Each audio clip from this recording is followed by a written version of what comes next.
comme nous le disons, mais que ce soit une réalité de quelqu'un ce soir. Seigneur, accepte de faire tout disparaître et que ton nom seul puisse prendre place. Accepte que les choses qu'on a entendues, que les choses qu'on nous a racontées, que les choses que nous avons lues dans des livres, que les choses que nous avons pu témoigner, peut-être être des témoins oculaires, que ces choses deviennent encore de réalité ce soir.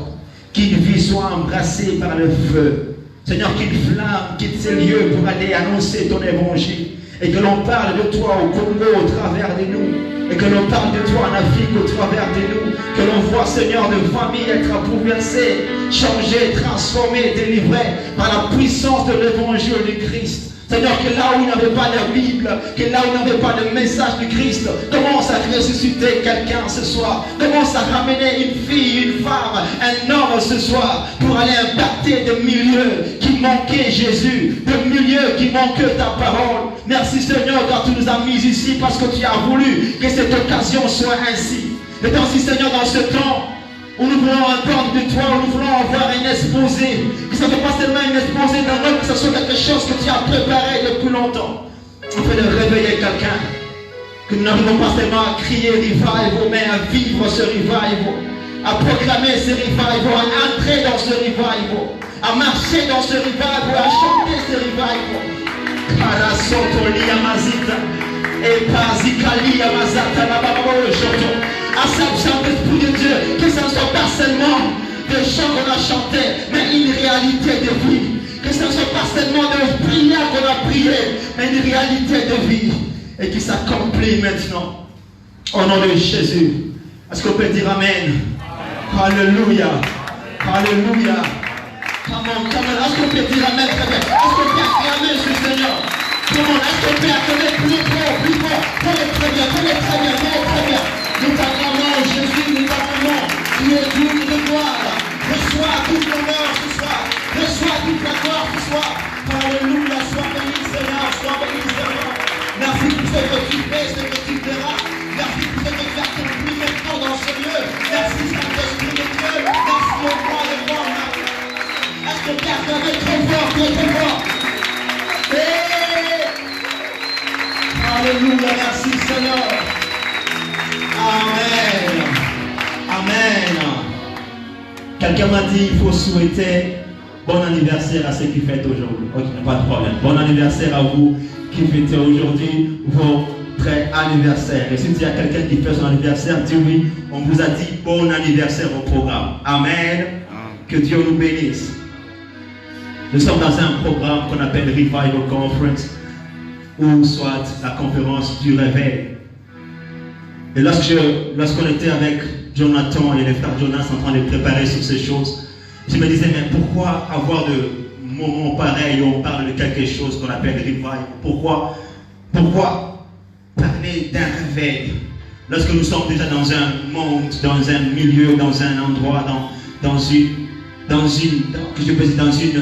heure, dans un moment où tout le monde s'appelle déjà prophète, où tout le monde est déjà voyant, dans un temps où tout le monde dit je sais, dans un temps où le surnaturel est devenu comme étant un chant partout où tu vas. C'est 2 minutes, tu vas écouter des mots comme miracle. Mais pourquoi est-ce qu'on peut parler du réveil dans un pays comme le Congo, où on prie trop, on jeûne trop, on part trop à des montagnes? Pourquoi est-ce qu'on peut parler du réveil dans un endroit comme Lubumbashi où Kawama est rempli chaque jour, chaque matin, chaque soir? Et quand je disais, mais Dieu a besoin de réformer quelque chose. Amen.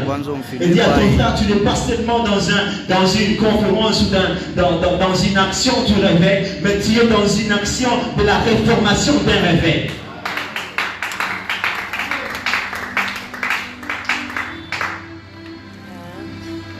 Nous allons parler sur croire à la puissance de l'évangile. Et quelqu'un se demande pourquoi croire à la puissance de l'évangile lorsque tout ce que nous voulons, c'est le réveil. Amen. Reste avec moi.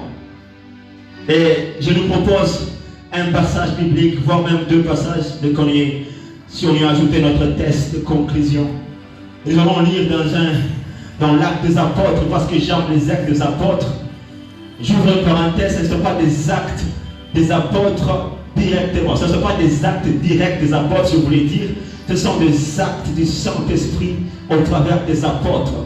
Cela veut dire que si c'est le Saint-Esprit qui a agi au travers des apôtres, je voudrais dire à quelqu'un, il peut agir au travers de toi. Actes des Apôtres, chapitre 8, les versets 5 jusqu'au verset 13. La Bible déclare, Philippe, une autre parenthèse, Philippe n'était pas un apôtre, Philippe n'était pas un prophète, Philippe était un diacre. Et si vous lisez les livres des Actes des Apôtres, les diacres ne prêchaient même pas trop. Ce sont des gens qui ne priaient même pas trop. Ils étaient des gens qui servaient l'Église. Donc le temps où les apôtres étaient en train de s'engager à la prière et à la parole de Dieu, des hommes comme de Philippe et de Étienne, ils ne faisaient que servir le peuple, leur donner à manger et autres. Mais vous allez voir avec Étienne, il servait comme un diacre, mais le miracle s'accomplissait. Quelqu'un me dit l'air du surnaturel. Alléluia. Quelqu'un qui n'est pas un prophète, qui n'est pas un apôtre, qui n'est même pas dans le ministère, je peux le dire, il est un diacre, un simple diacre. Et son histoire a transformé toute une vie. La Bible dit, Philippe étant descendu dans la ville de Samarie, il prêcha les Christ. Il prêcha les Christ. Les foules tout entières étaient attentives à ce que Philippe disait. Lorsqu'elles apprirent et virent le miracle qu'il faisait, ils étaient attentifs à ce qu'il disait lorsqu'ils ont appris ce qu'il faisait. Je peux le dire à quelqu'un comme une parenthèse avant que je commence. Il y a des gens qui seront attentifs à ce que tu diras après avoir entendu ce que tu vas faire avec Jésus.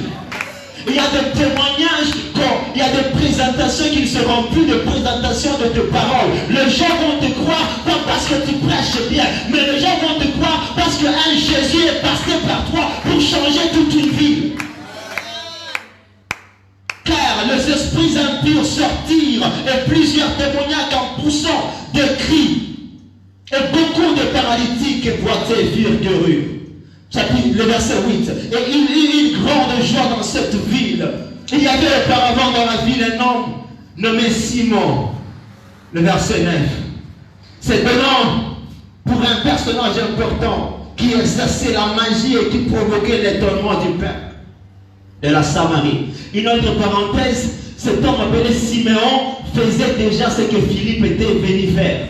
En quelque sorte, il y avait déjà une sorte du réveil. Il y avait déjà une sorte de miracle. Je peux le dire à quelqu'un, nous ne sommes pas dans le temps de venir pour seulement commencer. Non, nous sommes dans le temps de venir là où les choses ont déjà commencé, mais avec une mauvaise source diabolique du diable. Mais nous sommes en train de venir dans ce...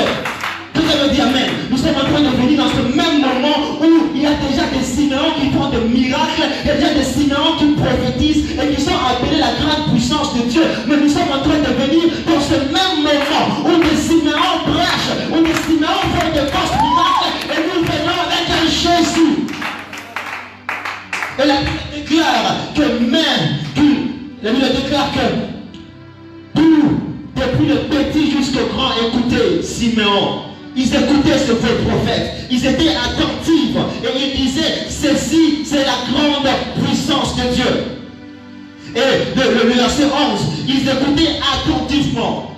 Parce qu'ils avaient longtemps étonné par ces actes de magie. Mais,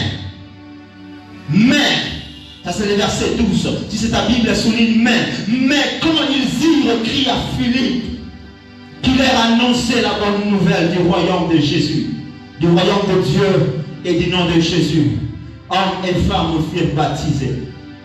Simon lui-même crie, et après avoir été baptisé, il ne quittait plus Philippe, et il voyait avec étonnement le miracle et les grands prodiges qui s'opéraient.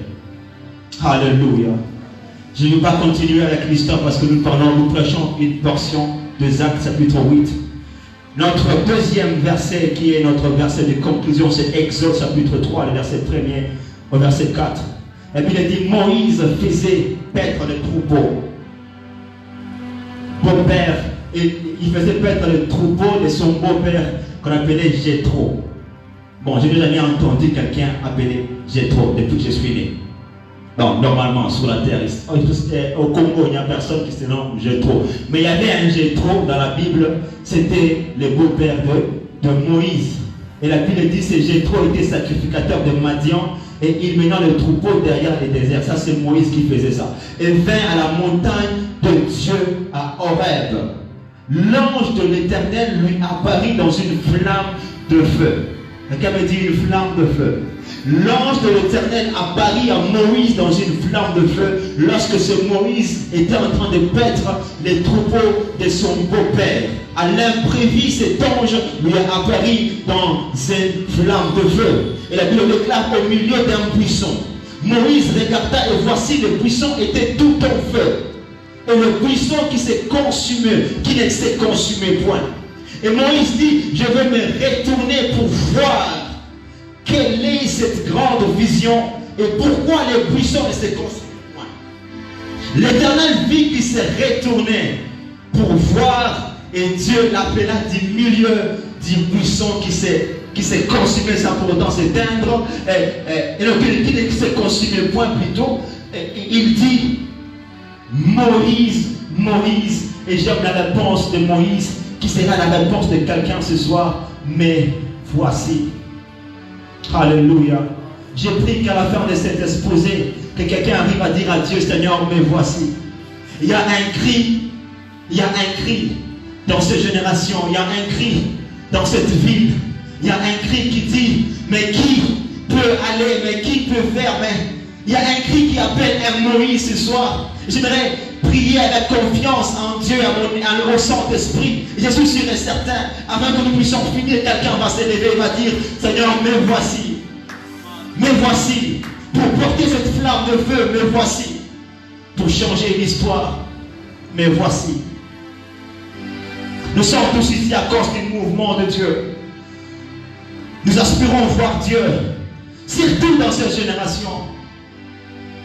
Et si tu es prophétique, tu vas comprendre que même dans l'Afrique, qu'on appelle le continent noir, est en train de devenir une lumière pour éclairer plusieurs nations. Même le Congo que les gens avaient déjà oublié depuis longtemps est en train de devenir le berceau. On dit l'Afrique, le berceau de l'humanité, mais on parlera du Congo comme le berceau du réveil. Nous sommes dans un temps où nous sommes tellement emportés par un vent pas possible. Et ce vent, et ce mouvement, et cette marche s'appelle le réveil. En vrai dire, nous sommes dans le réveil de Dieu. Il y a des gens qui prient tout le temps. Seigneur, réveille, réveille. Le réveil est là déjà. Donne-moi la main, je te prêche. Nous sommes déjà dans le réveil. C'est un moment fort que tout le monde est en train d'aspirer. Il y a un homme que j'aime bien, il s'appelle Edwin Hall. Il a dit quelque chose en disant, mais il y a eu de certaines saisons qu'on appelait réveil. C'est dans son livre. Et il dit, quand Dieu déversa son esprit sur ce peuple, et il dit, ces temps aussi appelés réveil ont pris place lorsque la présence de Dieu a été expérimentée dans de puissantes manifestations du Saint-Esprit. Et il y a une autre personne qu'on appelle Elmer Douglas. Non, Elmer Towns et Douglas, ils ont aussi parlé dans leur livre appelé The 10 Greatest Revival. Ça dit le 10 grands réveils du monde. Et ils ont dit dans ce livre, ils ont défini le réveil en disant, c'est l'œuvre extraordinaire de Dieu dans lequel les chrétiens se répandent et deviennent conscients de la présence de Dieu au milieu d'eux. Nous sommes tous des chrétiens. Et le désir des hommes a toujours été de voir un mouvement de Dieu. Il y a des gens qui prient pour que Dieu puisse écrire dans le ciel. Il y a des gens qui recherchent que Dieu puisse leur parler comme dans un tonnerre. Il y a des gens qui recherchent voir des miracles. Il y a des gens qui recherchent entrer dans un culte et tout le monde tomber par terre. En quelque sorte, pour donner la raison qu'il y a des gens, tous d'un commun accord, nous avons besoin d'une chose qui est unique, voir Dieu se manifester. Nous avons besoin d'une chose qui est unique, voir Dieu, quitter le calme, quitter le silence de nous regarder et venir dans une marche vers les hommes. Et c'est ça, le mouvement qu'on appelle le réveil. Les chrétiens les plus conscients depuis l'histoire du christianisme sont des chrétiens qui ont préféré le réveil. Ils ont préféré voir Dieu marcher extraordinairement devant les hommes. Ils ont préféré Dieu ne pas seulement être dans l'ordinaire, mais ils ont préféré cesser des choses qui sont ordinaires et d'entrer dans des choses qui sont extraordinaires.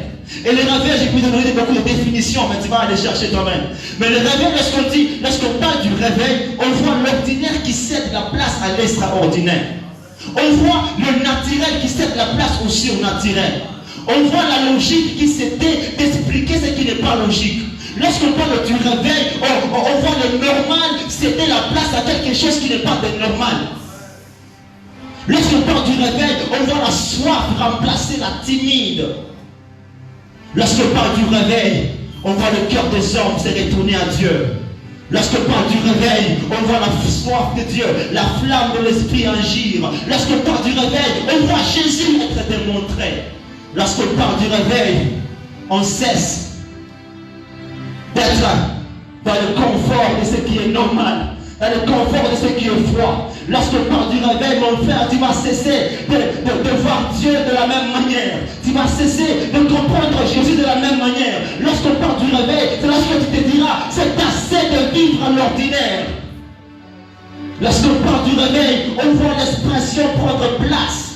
Non, on voit l'expression céder la place à la manifestation. Lorsqu'on parle du réveil, on ne s'exprime pas trop, mais on laisse Dieu se manifester.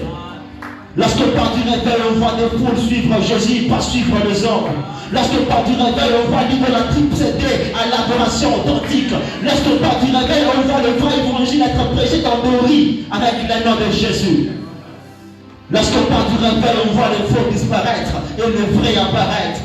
Lorsqu'on parle du réveil, on voit les hommes qui n'ont pas peur, qui n'ont pas peur, qui n'ont pas peur et qui n'ont pas peur de dire la vérité. Lorsqu'on parle du réveil, on voit des prédicateurs qui sont prêts à être coupés de tête parce qu'ils diront, je prendrai cette vérité et je la prêcherai aux hommes, peu importe ce qui sera après. Lorsqu'on parle du réveil, on voit Dieu qui marche vers les hommes. Lorsqu'on parle du réveil, on voit un mouvement. On voit Dieu lui-même. C'est pourquoi nous ne croyons pas au réveil parce que nous croyons au miracle. Non. Si quelqu'un te dit le réveil égale le miracle, c'est faux, il te ment. Nous croyons au réveil parce que nous croyons en Dieu. Et si un peuple a leur tour demeurer dans une timidité, dans le froid, nous ne croyons pas que Dieu va leur réveiller, Dieu va leur réveiller leur esprit parce qu'il y aura des miracles. Non, nous croyons que Dieu va leur réveiller parce qu'il est capable de le faire. Et c'est parce que nous croyons en Dieu que nous croyons au réveil. En réalité, Dieu est un Dieu du réveil. Et écoutez ce que Tenzin Miller a dit. Il dit la Pentecôte est connue comme le début du réveil dans le Nouveau Testament. Et Tenzin Miller définit la Pentecôte comme étant l'ère de l'esprit. L'ère de l'esprit. Je voudrais dire à quelqu'un, il y a longtemps que l'Afrique, que le Congo a demeuré dans l'ère, je ne sais pas si on va appeler l'ère de la chair ou l'ère du routine, l'ère de la routine, l'ère de faire tout ce qu'on veut parce qu'on nous a appris par nos grands-pères, l'heure de reproduire seulement l'image de ceux qui sont passés avant nous. Je voudrais dire à quelqu'un, le réveil, c'est l'ère de l'esprit. C'est là où on ne cesse de regarder à des hommes qu'on appelle grands. Et on se dit, non, on va voir cet esprit qui était grand dans ces hommes et qui les a rendus grands. L'ère de l'esprit. Et nous sommes dans cette ère. Parce que nous sommes dans ce réveil. Dieu, comme je vous ai dit, il est un Dieu du réveil. Depuis l'Ancien Testament jusqu'au Nouveau Testament, jusqu'à aujourd'hui, Dieu est toujours un Dieu du réveil. Pourquoi? À cause de deux réalités. La première, c'est que Dieu a toujours aimé qu'on garde la flamme. C'est pourquoi, lorsque la flamme s'éteint, lisez la Bible, vous allez me donner raison. Lorsque la flamme s'éteint quelque part, Dieu a toujours venu Dieu a toujours répondre à cette flamme qui a cessé de s'allumer par un réveil.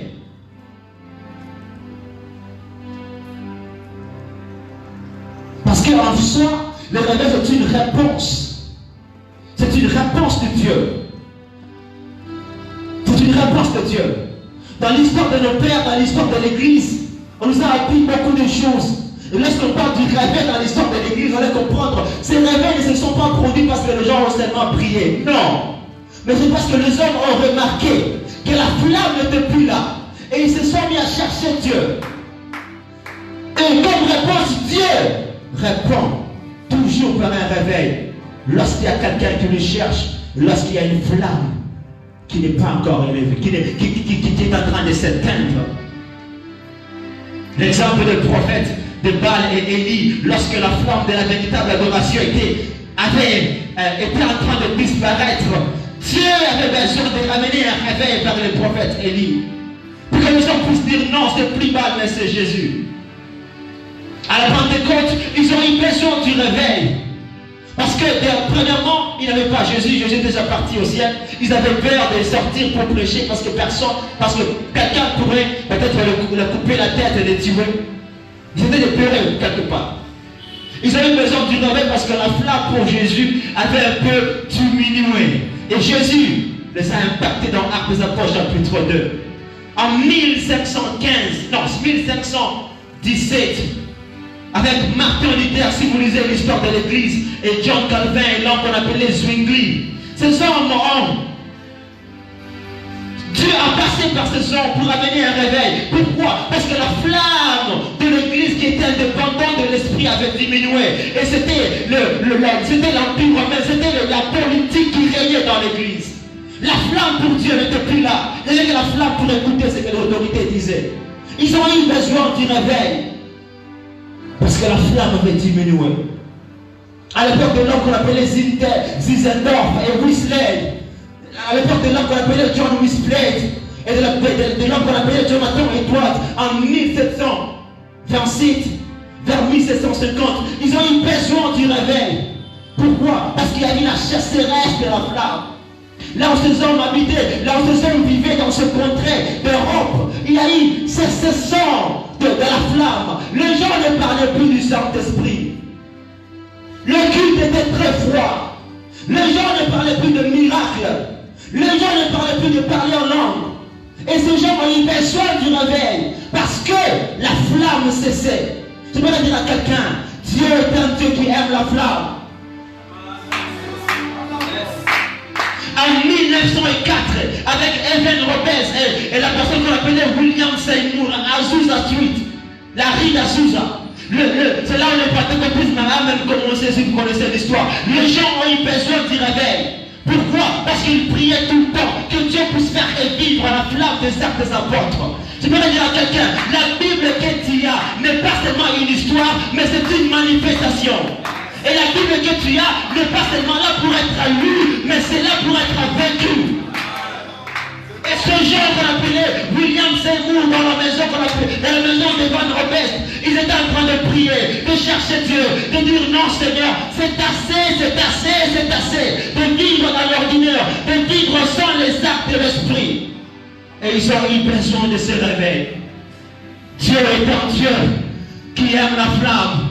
J'aimerais dire à quelqu'un, ma génération a besoin du réveil. À cause de la flamme de l'adoration qui a cessé dans l'église, on a besoin du réveil. À cause des frères qui ont pris la place, on a besoin du réveil. À cause des églises qui n'ont fait que les faussetés, on a besoin du réveil. À cause des chants bizarres que nous chantons, on a besoin du réveil.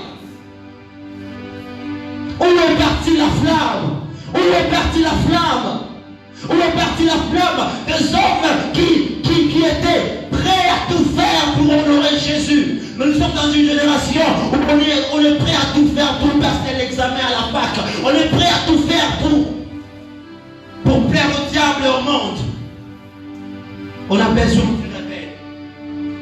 On a besoin d'un mouvement spécial de Dieu. On a besoin que Dieu nous visite encore extraordinairement. À cause de tous ces ministères qui se plantent par orgueil, à cause de tous ces mouvements qui naissent parce que quelqu'un a voulu faire plaire à l'autre et nous dire que je peux aussi voir comme toi.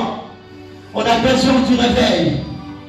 Où est partie la flamme? Où est partie la flamme de l'humilité? Où est partie la flamme de rechercher Dieu? On a besoin du réveil. On a besoin que Dieu puisse revivre nos esprits, puisse faire revivre notre état, puisse faire revivre nos cœurs. Parce que sa flamme n'est plus là. On a besoin du réveil dans cette génération où le Facebook a pris la place du Saint-Esprit. Et ainsi, entre parenthèses, on a des prophètes Facebook. Entre parenthèses. On a besoin du réveil dans ce temps où la flamme a cessé. Où les gens comme de Oral Robert, où sont des personnes comme des T.L. Osborne, où sont des gens comme des Benson Idahosa. Des gens qui se disaient non, ne rentrez pas jusqu'à tel point que quelqu'un n'a pas encore dit oui à Jésus. Allez prêcher jusqu'à tel point que les gens vont croire. Où sont ces personnes? Où sont les cultes? Là on viendra et tous sont pleins, on dit Seigneur, non, c'est assez de vivre dans l'ordinaire. Lorsque la flamme est en train de diminuer, alors Dieu a besoin de nous réveiller. Dieu a besoin de nous réveiller. Dieu a besoin de nous réveiller. La deuxième raison pour laquelle Dieu est un Dieu du réveil, c'est lorsque il y a une flamme, mais qui est mal utilisée. Dans mon amen, je te prêche. L'église à Corinthe, c'est une église comme l'église de mon époque, comme l'église de ma génération. Une église pleine de dons, une église pleine de miracles, une église où tout le monde parle en langue, une église où tout le monde prophétise, mais une église aussi pleine de désordre. Pourquoi? Parce que la flamme est là, mais la flamme est mal utilisée. Et Dieu a besoin de réveiller certains réveils. Il y a des gens qui sont déjà dans la flamme, mais qui utilisent mal la flamme. Et ainsi Dieu m'a calé. Et ainsi Dieu ce soir est en train de vouloir revivre quelqu'un, revivre un ministère jusqu'à tel point que ça ne sera plus seulement la flamme, mais ça sera l'utilité normale de la flamme. Lorsqu'il y a la flamme, lorsqu'il y a le feu, lorsqu'il y a le prophétique, lorsqu'il y a la chaleur et que c'est mal utilisé, alors on doit crier à Dieu pour nous réveiller. On ne cherche pas seulement le réveil parce qu'on est timide, on cherche aussi le réveil parce qu'on parle trop de bêtises. On ne cherche pas seulement le réveil pas parce qu'on ne prie pas, on cherche aussi le réveil parce qu'on prie trop mais de fausses choses. On ne cherche pas les réveils seulement parce qu'on ne prophétise pas, mais on cherche les réveils parce qu'on prophétise aussi des mensonges. On ne cherche pas les réveils seulement pas parce qu'on ne chante pas, mais on chante des réveils parce qu'on chante mais des choses qui n'impactent personne. On a besoin d'un mouvement de Dieu. On a besoin d'un mouvement de Dieu. Actes des Apôtres chapitre 8, l'histoire de Philippe. Un diacre. Il n'est même pas prophète, il n'est même pas apôtre. Un simple diacre. Aujourd'hui, on a des diacres qui sont bizarres, des diacres qui ne prient même pas, des diacres qui ne lisent même pas la Bible. Tu demandes au diacre qui est Jésus, tu dis oh non, Jésus, à un grand frère, il ne connaît même pas c'est qui Dieu. Mais cet homme était un diacre. Un diacre, un simple diacre, parmi les 7 que l'Église avait mis, que l'Église avait choisi pour le service des hommes, pour le service de verbe des autres personnes. Un diacre.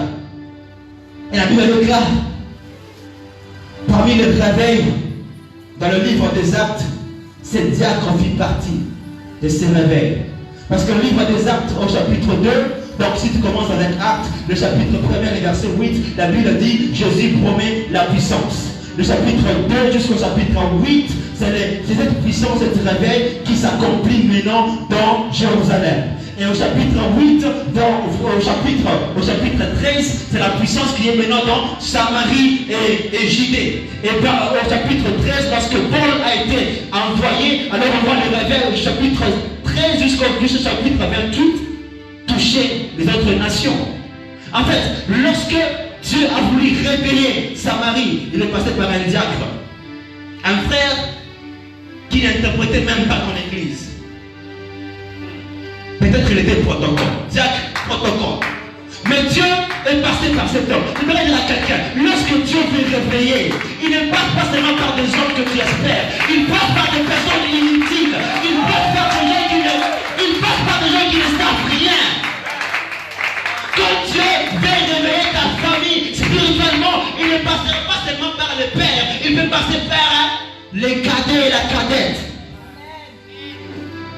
Diacre Philippe.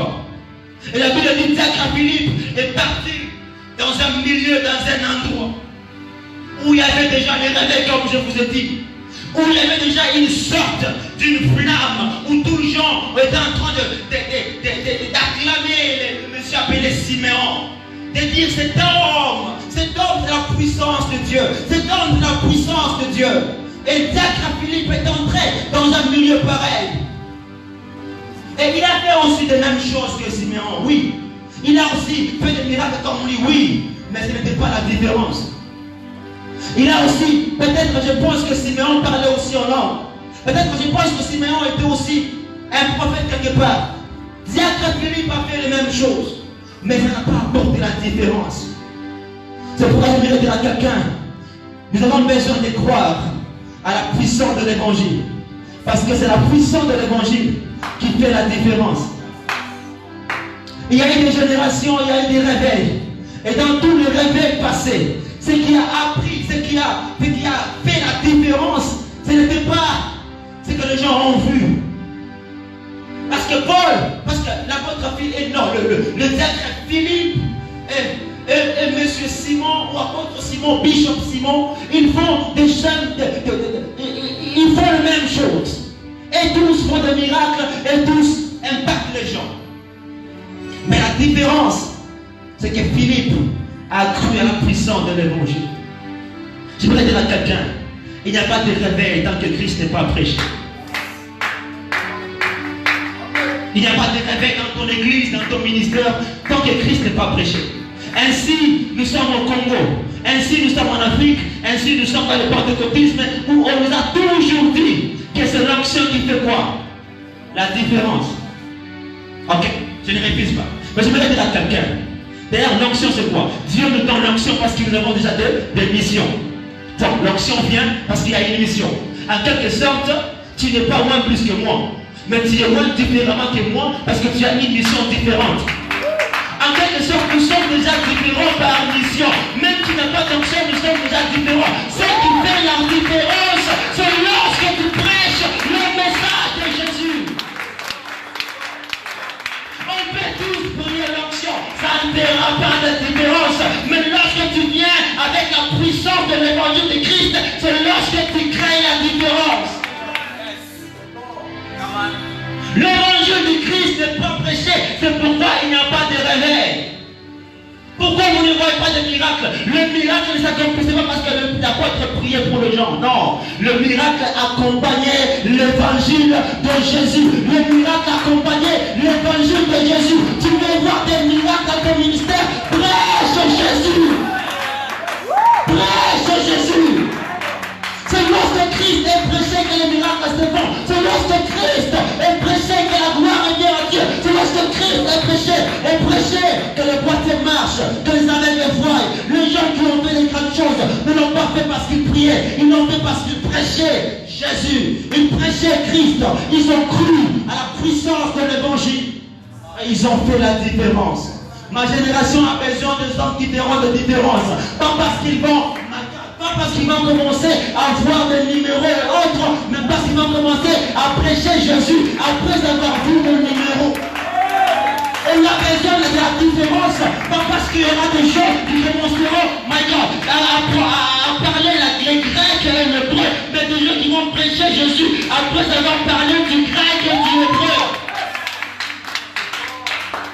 C'est l'évangile du Christ qui fait la différence. C'est pourquoi je devais dire à quelqu'un, on a besoin de voir Dieu. On ne verra pas Dieu tant qu'on ne prêche pas Jésus. On ne verra pas Dieu tant qu'on ne prêche pas Jésus. Mon frère, tu veux faire la différence, même dans la musique, chante Jésus.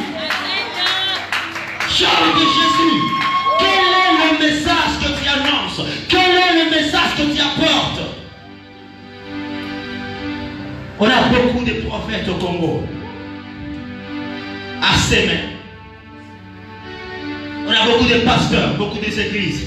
Partout où tu passes, dans toutes les rues, tu verras des églises. Tous les jours, nous attendons les prières. Tous les jours, nous sommes habitués. Parce qu'il y a beaucoup d'hommes appelés hommes de Dieu. Mais il y a peu de gens qui croient à la puissance de l'évangile. C'est pour cela que vous ne prêchez pas la Bible.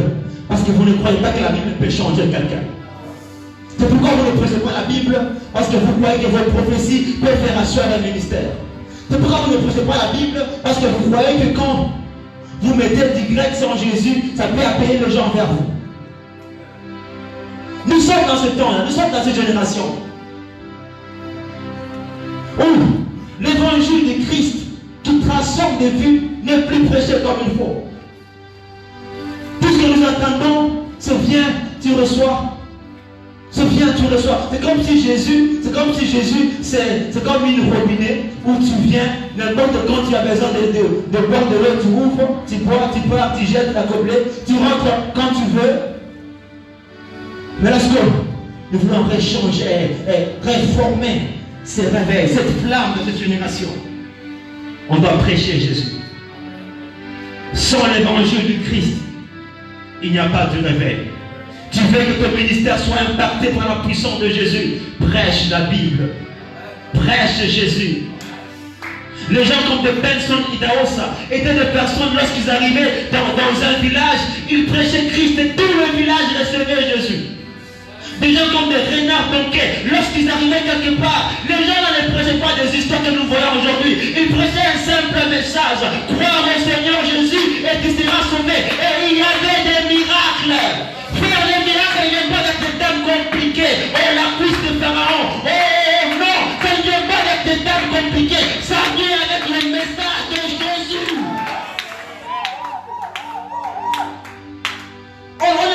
C'est assez d'entrer dans des conférences, dans le milieu où on vous prêche le bisou de Marie. Oh non, c'est des histoires compliquées. Ça n'apporte pas du réveil. C'est Jésus qui apporte le réveil. C'est lorsqu'on prêche Jésus qu'on voit les églises être réveillées. C'est lorsqu'on prêche Jésus qu'on voit des ministères être réveillés. C'est lorsqu'on prêche Jésus qu'on voit des familles être réveillées. C'est lorsqu'on prêche Jésus qu'on voit des villages être réveillés. C'est lorsqu'on prêche Jésus qu'on verra les Congos être réveillés. Ma génération n'a pas besoin d'options quelque part. Ma génération a besoin du message de Jésus. Pourquoi croire à la puissance de l'évangile? Parce que c'est le message. J'ai dit parce que c'est le message qui fait la différence, mais aussi c'est le message qui apporte le réveil. Si tu veux, quand tu dans ce lieu, que tu sois un instrument que Dieu va utiliser au Congo, commence par maintenant désirer que Dieu te donne cette force, que tu prêches cet évangile de Christ son Père, et tu verras des réveils. Tu devais changer l'histoire de ton quartier, de ton église. Là où on prêche des fausses doctrines, lorsqu'on prêche des histoires bizarres et compliquées qui n'apportent pas la vie de Christ. Si tu veux que Dieu change, les gens autour de toi, apporte-les Jésus. Jésus change de vie. Jésus change de vie. Frère, on peut prophétiser jusqu'à... On dit quoi? On peut prier jusqu'à prophétiser et prophétiser jusqu'à faire tout ce qu'on peut faire. Mais il n'y aura personne qui sera impacté si Jésus n'est pas prêché. Pourtant, si la Bible dit, vous serez mes témoins. Et lorsqu'on dit vous serez mes témoins, on ne parle pas seulement de prêcher. Oui, on ne parle pas seulement de prêcher. On dit vous serez mes témoins parce que partout où vous serez, les gens vont se rappeler de moi. C'est là que dit que quand vous prêcherez, vous allez me témoigner en parole, en puissance. C'est pourquoi Jésus est appelé l'homme le plus grand en parole et aussi en puissance. Mais pourquoi nous voulons toujours la puissance dans la parole de Dieu? Et nous pensons qu'il y a un réveil juste par la puissance sans que Christ ne soit prêché. Il n'y a pas de réveil pareil. Il y a beaucoup de ministères à Lubumbashi qui ont besoin d'être réveillés. Pourquoi? Pas parce qu'ils manquent d'onction, pas parce qu'ils manquent de monter à la montagne, pas parce qu'il manque de journées, de jeûne et de prière, non. Pas parce qu'il manque de nuit, non. Mais parce qu'il manque le message de Jésus. Et c'est pourquoi nous pleurons, nous disons, Seigneur, pourquoi tu as voulu que tous ces ministères puissent naître lorsque nous ne devons pas même prêcher? Mais la réponse est simple. Parce que Dieu cherche des gens qui vont faire la différence. Les Congo ont besoin de toi. L'Afrique a besoin de toi. Ce pays que tu vois a besoin de toi. Ton quartier a besoin de toi. Ta famille a besoin de toi. Et tu peux apporter le réveil. La seule condition, est-ce que tu crois que la Bible change? Pourquoi est-ce que vous ne lisez pas vos Bibles? Parce que vous croyez qu'il n'y a pas de réponse. Pourquoi est-ce que vous n'ouvrez pas vos Bibles lorsque vous êtes seul? Vous ne partagez pas avec vos frères et vos amis parce que vous ne croyez pas que ça peut changer des vies. Mais je voudrais dire à quelqu'un, s'il y a une puissance dans la Bible, une puissance de Dieu, ça s'appelle évangile. S'il y a une puissance de Dieu, ce n'est pas une prophétie, ça s'appelle évangile. Un jour, un homme que j'aime bien, un prédicateur préféré prêchait et il disait, je prie que Dieu amène des gens qui sont comme des gens qui boivent de l'alcool, des alcooliques, des gens bizarres, des gens, des prostituées dans ton ministère. Et les gens disaient, ils prêchaient c'est comme une école de ministère, ils disaient, mais pourquoi ces gens-là? Et ils ont répondu, parce que Dieu, lorsqu'il a besoin de ce mouvement, il n'a pas besoin seulement que vous puissiez aller en dehors et faire toutes ces démonstrations. Mais il a besoin de vous amener ces gens bizarres pour que vous leur annoncez Jésus. Jésus change. Exode pour finir. Exode chapitre 3. Le verset 1er au verset 8. Le verset 1er au verset 4, je m'excuse. On parle de Moïse. Moïse qui était inconscient. En fait, Moïse a étudié dans la maison de Pharaon. Donc, si on veut être très clair, Moïse a étudié la sorcellerie. Donc, quelque part, il était sorcier entre parenthèses. Moïse connaissait toutes les histoires de magie et autres. Il savait ça pourquoi? Parce qu'il a appris dans la maison de cet homme qu'on appelait Pharaon. Et lorsque Moïse faisait tout ce qu'il faisait, fuir au chapitre 1er, chapitre 2, au chapitre 3, Moïse a rencontré Dieu. Et Dieu est venu vers Moïse. Lorsque Moïse mettrait les troupeaux, c'était dans c'est comme la forêt, je crois, comme quelque part, comme la brousse. Il y avait beaucoup d'arbres là-bas. Et Moïse, l'Éternel a apparu à Moïse dans une flamme de feu. Ça c'est un. Et dedans, il y avait un buisson qui ne se consumait pas. En quelque sorte, ce buisson, Moïse n'a pas constaté ce buisson juste une seule fois. J'aimerais être très clair avec vous. Cela veut dire que le buisson ne se consumait pas. Pourquoi? Parce que Moïse, il passait là-bas. Il passe, si c'est le matin, il voit ça ne se consume pas, il part. Il rentre, ça ne se consume pas et il passe encore. Il veut encore aller, si c'est où, il regarde la même chose. Il dit non, maintenant je vais me retourner. Donc ça a pris du temps. Ça a pris du temps et le buisson ne s'éteignait pas jusqu'à ce que Moïse ne se retourne pour voir ce qui s'est passé. Ça a pris du temps. Je vais dire à quelqu'un pour finir. Il y a un buisson, il y a une flamme qui s'enflamme. Il y a un buisson qui est déjà là, qui est en train de signifier l'appel de quelqu'un. Et ce buisson ne va pas s'éteindre jusqu'à tel point que quelqu'un va se retourner pour dire à Dieu, mais voici. Je vais dire à quelqu'un, la flamme ne va pas s'éteindre. Lorsque Dieu appelle, j'aime bien Dieu. Parce que quand Dieu nous appelait, nous autres ici, on révisait, on disait, ah non, les histoires de Dieu sont tellement bizarres. Moi j'aime être star, j'aime quand je marche, les gens m'acclament, j'aime ça, j'aime ça. Et j'ai révisé des histoires ici, mais la flamme ne va pas s'éteindre jusqu'à tel point que Moïse se retourne pour voir. Je vais dire à quelqu'un pour finir. Je ne sais pas si c'est une prophétie ou une modération, ou une prière ou un sujet de prière. J'aimerais te dire, la flamme ne va pas s'éteindre jusqu'à tel point que Dieu ne te perde. La flamme ne va pas s'éteindre jusqu'à tel point que tu te retournes pour dire, Seigneur, me voici envoie-moi. La flamme ne va pas s'éteindre. Frère, ça ne va pas s'éteindre. Ce sera trop bizarre.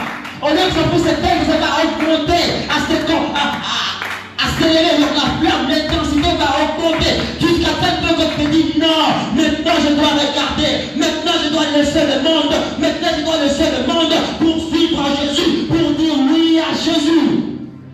La flamme ne va pas s'éteindre. Dieu est en train d'appeler des gens dans cette église, maintenant dans ce culte, maintenant dans cette action.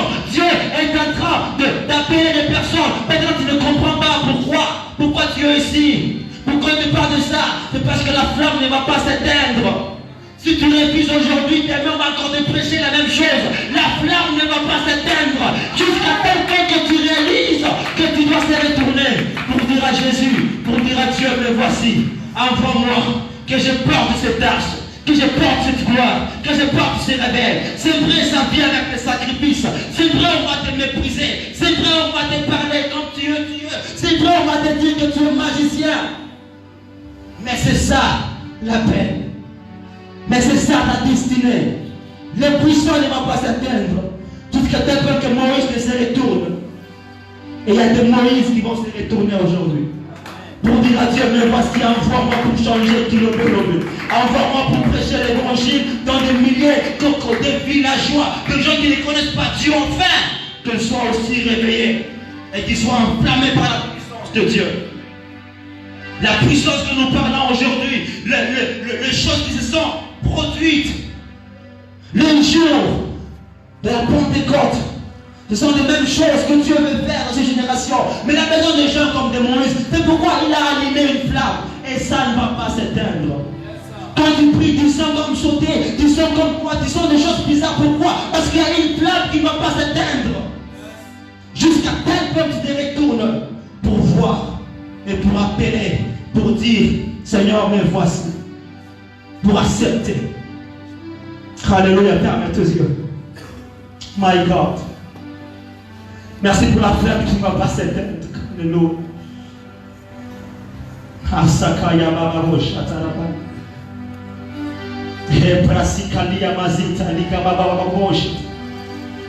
si c'est une modération ou quoi, mais j'aimerais Maraka, que tu pries comme tu veux, que tu pries comme tu le sens. La flamme ne va pas s'éteindre jusqu'à temps que tu te lèves avec ce réveil de Jésus. Et prosikaya Baba Soto la Baya. Et Sakaya Baba Shata. Alléluia, Makati la Kasita la Baba. Que quelqu'un soit quelqu'un qui va apporter cette flamme vers les nations. Et Hey, Mazitali, Yamakoto, Sababosh. Oh, Sarabaya, City, Yamakatoso. Et Kazi, Yamazata, cette onction qui touche nos vies. Cette onction qui nous transforme. Maintenant même, alléluia. Masa, Prokoto, Labaya. Continue à désirer ce réveil. Tu ne peux pas apporter les réveils si toi-même tu n'es pas réveillé. J'aimerais que tu demandes à Dieu qu'il puisse d'abord enflammer ta vie. Que ta vie soit une flamme afin que toi aussi tu puisses impacter les autres. Désire, dis à Dieu, j'aimerais que tu puisses m'enflammer. Que je sois une flamme de feu. La Bible dit que Dieu fait de ses serviteurs des flammes de feu. C'est juste pour qu'ils puissent être élevé partout où ils pourront se retrouver. Que tu sois une flamme de feu, que Dieu fasse de ta vie une flamme de feu dans ta famille, je ne sais pas, dans ton église. Partout où tu pourras te retrouver, que ce soit à la faculté, que ce soit dans ton travail. Que tu sois une flamme de feu. Lorsque Dieu nous a parlé de le réveil, c'est en quelque sorte aussi un feu qui s'enflamme. Je veux que cette génération soit une génération composée des personnes, des serviteurs qui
impacter. Merci de nous transformer. Merci d'attiser une flamme de feu dans nos cœurs. Merci de faire de nous le feu. Car c'est en cela que nous pouvons impacter. Merci de faire de nous des différences. Merci de nous démarquer par la marque de ton esprit, Jésus. La soude païma narabacheta. Umbrada sobre la luz para la bella shanarabashine. Elimando robosa, irando shanarababababababa. Oui, Monsieur Saint-Esprit, glorifie le nom de Jésus au milieu de ton peuple. Glorifie le nom de Jésus au milieu de ton peuple ce soir. Regarde ce peuple, il a besoin de toi. Il a besoin de vivre, d'expérimenter quelque chose de nouveau. Dépose à nous cela, précieux Saint-Esprit. Dépose à nous cela, précieux Saint-Esprit. Que ceux qui sont entrés vides, ils sont remplis de ta puissance, afin qu'ils aillent impacter à l'extérieur, Saint-Esprit. Le monde a besoin de toi, la révélation des fils de Dieu. Alors, nous avons besoin de toi, précieux Saint-Esprit. Nous avons besoin de toi, Esprit de Dieu.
On devait continuer, mais le culte s'arrête. Si tu veux rester, notre président peut te permettre de prier jusqu'à demain, mais nous on est fatigués.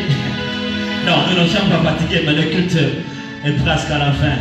Nous bénissons le Seigneur, merci pour ta présence. Et je suis certain que ça n'a pas été un rendez-vous d'homme, ça n'a pas été un moment passé avec nous, mais ça a été un moment passé avec Dieu. J'aimerais dire à quelqu'un, nous autres, nous étions aussi comme vous.